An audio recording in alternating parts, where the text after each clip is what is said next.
Selamat pagi sahabat sekalian. Kembali lagi bersama di sini Junjungan Manalu di channel kita Ladang Sawit Channel ya.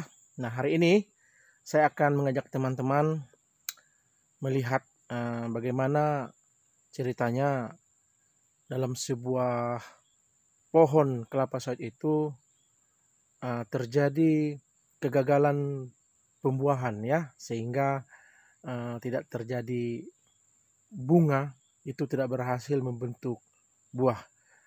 Namun sebelum kita lanjutkan video kita, jangan lupa sahabat ya, untuk supaya berkembang channel kita, ayo mari kita tekan subscribe, like, dan bunyikan notifikasi lonceng ya.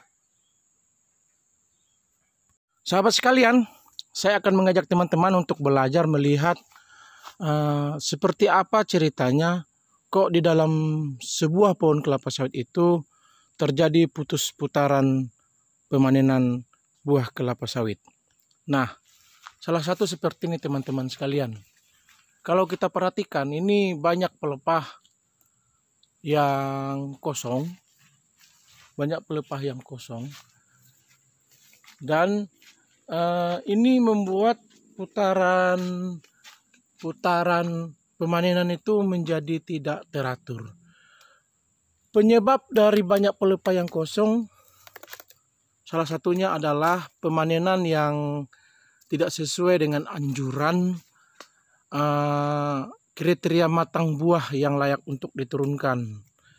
Jadi sesungguhnya misalnya kriteria buah matang itu misalnya berondolan, namun buah sudah dipanen ketika masih mentah. Buah sudah dipanen ketika yang mentah. Bisa jadi waktu buah diturunkan bisa lebih dari 2 tandan.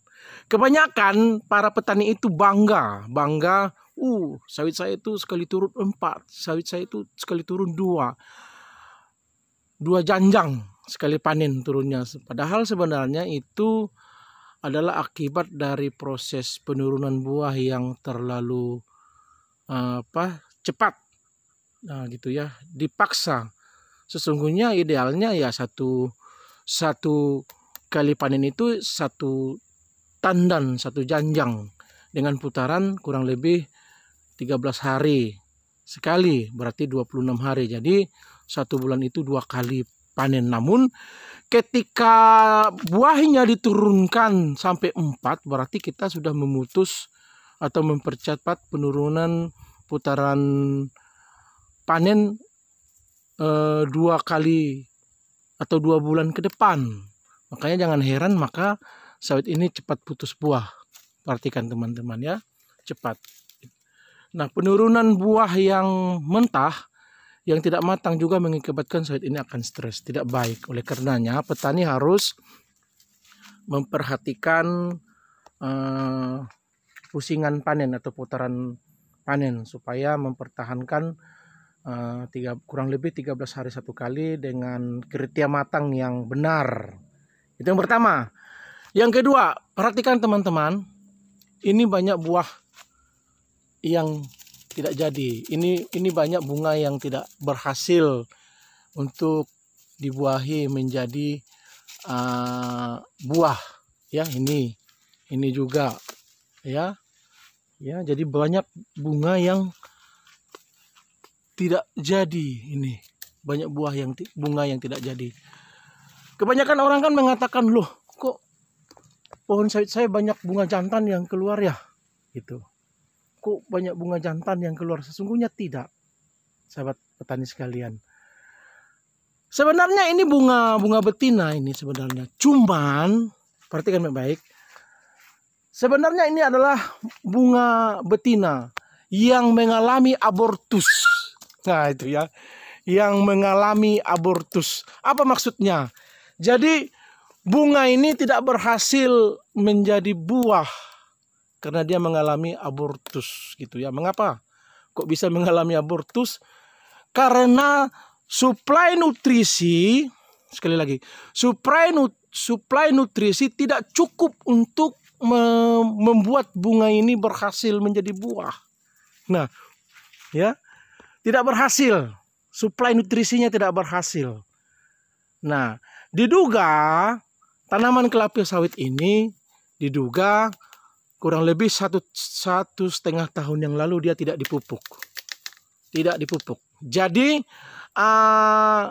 ketika kelapa sawit kita sekarang ini mengalami gagal menjadi buah seperti ini bunganya, itu disebabkan karena tingkah pola kita 1,5 tahun yang lalu yang tidak melakukan pemupukan. Hasilnya sekarang lah dia.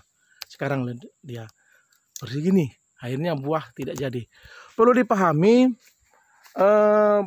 pupuk yang kita tabur itu kurang lebih 1,5 tahun baru dia nampak hasilnya.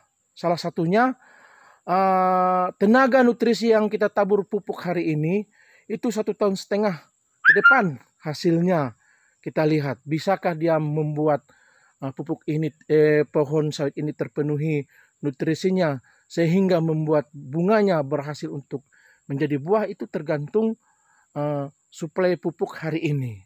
Oleh karenanya ketika kita tidak melakukan pemupukan selama kurang lebih 1,5 tahun yang lalu, maka hari ini kelapa sawit kita akan kosong seperti ini. Dibilang orang sawit saya ngetrek, sebenarnya bukan ngetrek, tapi karena memang pertama kesalahan panen sampai turun 4 janjang ya, 2 sampai 4 janjang sekali turun sawitnya ketika panen, itu salah ya, itu salah.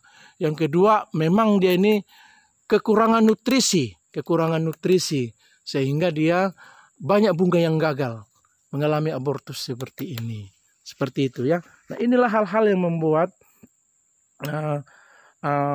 putaran panen kita itu menjadi putus. Orang menyebut trek, padahal sebenarnya bukan trek, tapi karena memang kita yang salah. Kita tidak melakukan pemupukan 1,5 tahun yang lalu, sehingga ya akibatnya seperti ini. Banyak bunga-bunga yang tidak jadi. Nah, ini mudah-mudahan ada dompet satu ini,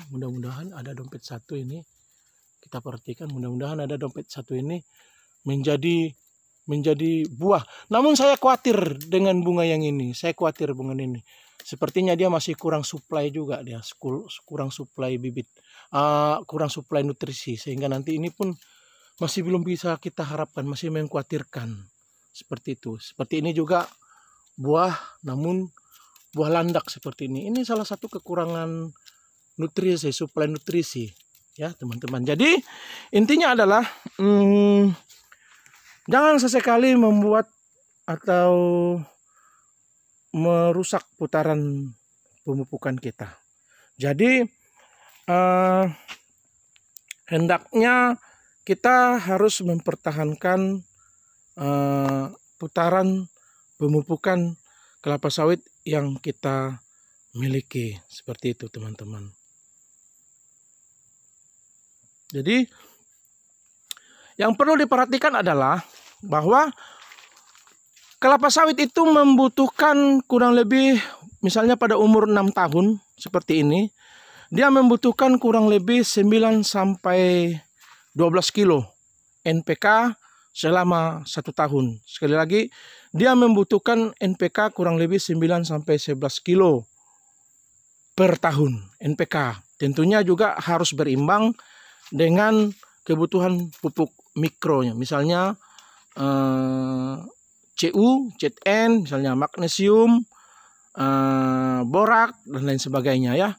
Harus seimbang pupuk mikro NPK dan pupuk mikro yang saya sebutkan tadi, magnesium, Cu, Zn, dan pupuk makro, pupuk utama NPK. Jadi teman-teman sekalian, sahabat petani sekalian, sekali lagi bukan ngetrek sawitnya ya, tetapi memang suplai nutrisi dari pupuk yang kita berikan kurang. Sehingga banyak bunga yang tidak jadi buah. Jadi pemupukan harus rutin, tepat waktu, tepat dosis gitu ya, tepat perlakuan, seperti itu. Jadi hari ini harus kita pupuk supaya 1,5 tahun buah kita tetap ada, tidak mengalami trek.